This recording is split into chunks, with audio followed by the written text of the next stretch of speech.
Give you a presentation now. I'll give you the presentation tomorrow.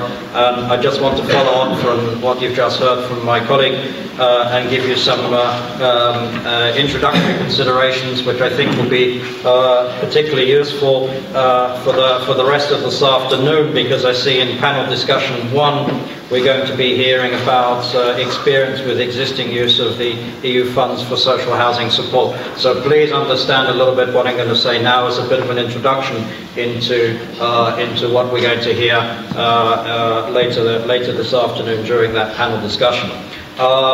Just a little bit about EU regional policy, which is obviously the subject which we deal with in our Directorate General.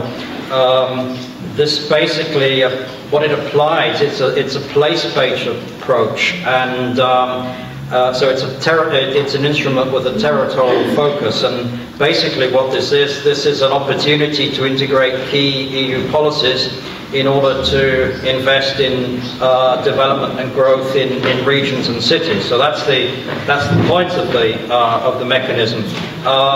So it's got a system of multi-governance and partnership, which are very important concepts, and I think we will come back to these in the discussions tomorrow.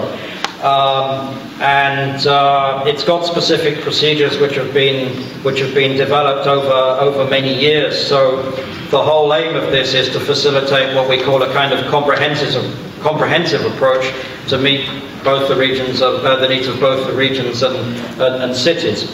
And what's happened over recent years as this European regional policy has shifted from a purely infrastructure-orientated policy to much more an investment policy, stimulating jobs and growth.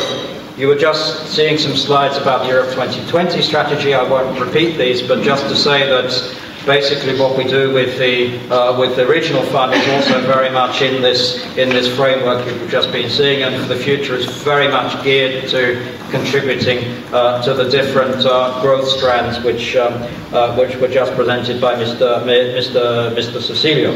And of course, one of these is action which needs to be taken to promote social inclusion, in particular through poverty reduction, and the ERDF plays a role in this as well.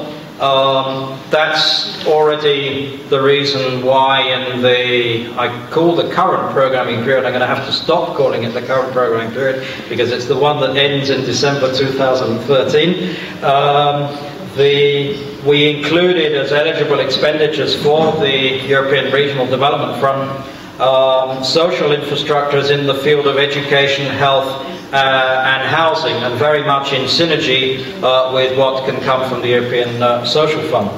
In fact, there was quite a big discussion about expenditure on housing before the start of the programming period. And it was decided at the start of the programming period that this would be eligible for those member states that joined the European Union after 2004.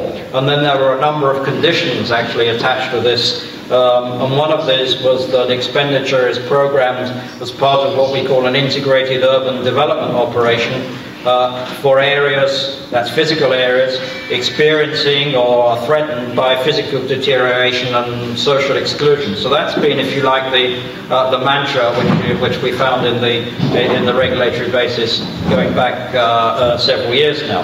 But things developed quite a bit in the life of this, what I'm still calling current programming period, now coming to the end.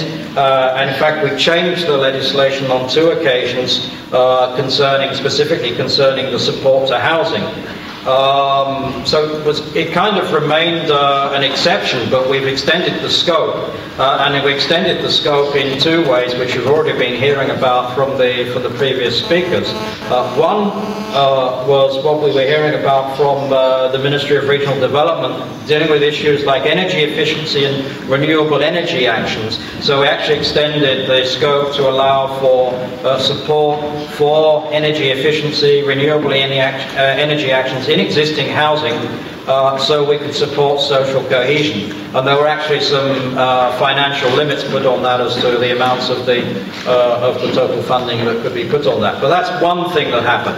The second thing that happened is we also enhanced what could be done for integrated housing interventions in favour of marginalized communities. So this can indeed be targeting towards Roma marginalized communities, but as Mr. Cicero said, this is not an exclusive thing. This is an explicit policy, but not an exclusive one, and is relevant for marginalized communities in general.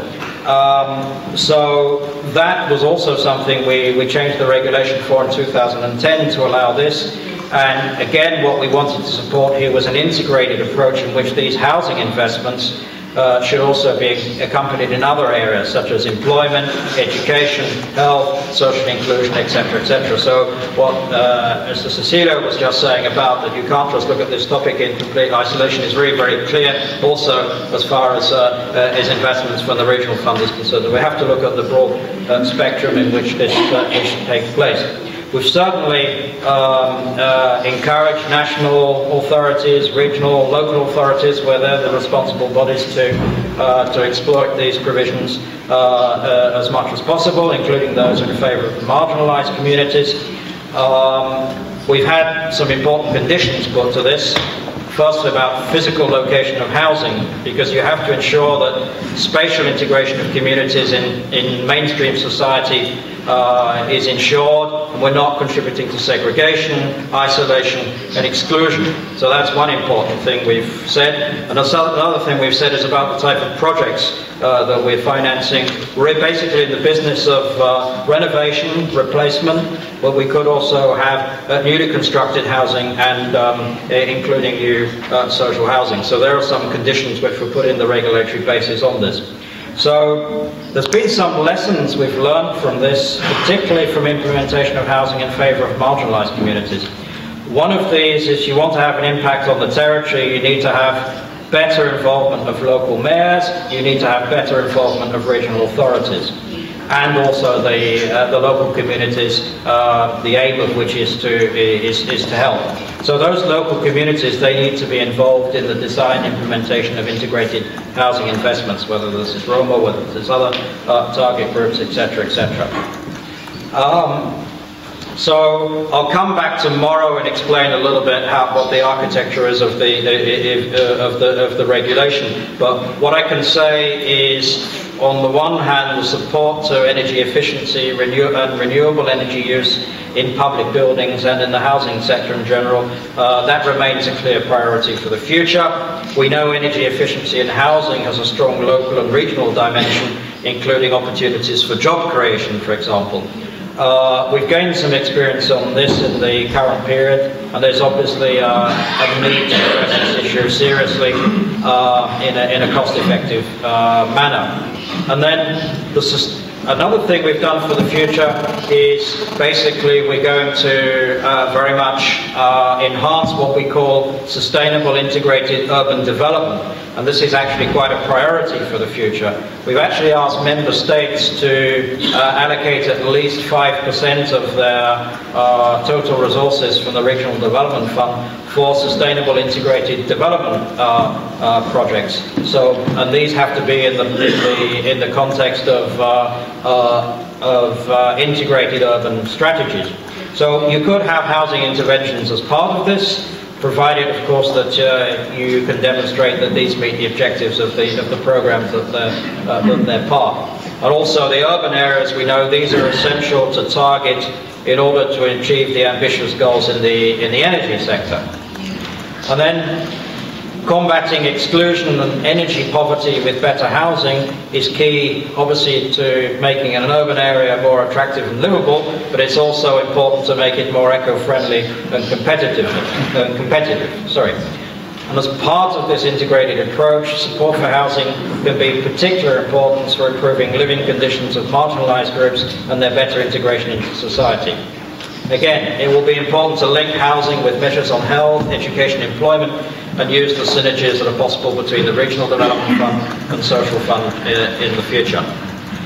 Also for the future, something we've been working on, both the Director General for Employment and the Director General for Regional and Urban Policy, we've been working very closely together with the World Bank and some other organisations on a project which is called poverty mapping.